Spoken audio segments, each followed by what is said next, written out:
தமிழ் மக்கள் அனைவருக்கும் வணக்கம். கொஞ்ச நாளாகவே எனக்கு இதை பற்றி பேசணும்னு ஒரு எண்ணம்.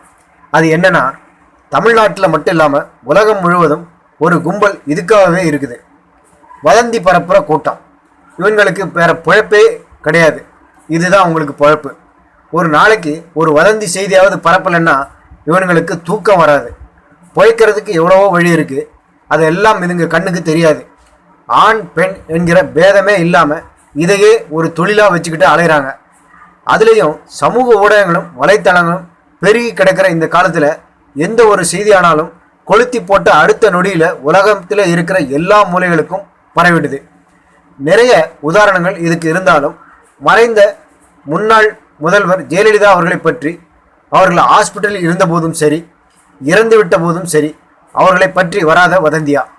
பிரபல பின்னணி பாடகி எஸ் ஜானகி அம்மா பற்றிய வதந்தி, இப்படி நிறைய நிறைய நிறைய.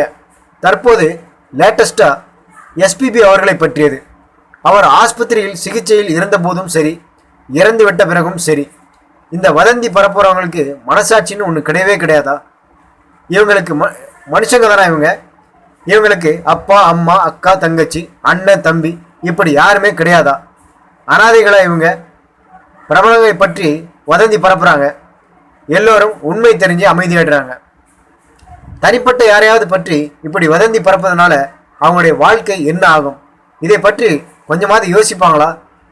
இவங்களை பற்றியோ இவங்க வீட்டில் உள்ளவங்களை பற்றியோ கேவலமாக யாராவது வதந்தி பரப்பிவிட்டா என்ன ஆகும்?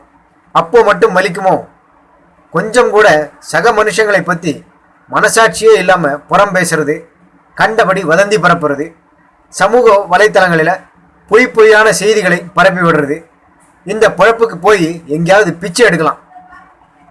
இந்த வீடியோ பொதுவாக அக்கம் பக்கத்திலையும் சமூக ஊடகங்களிலும் வதந்தி பரப்பி அதையே பிழைப்பாக செய்து போகிறவர்களுக்கு சமர்ப்பணம்.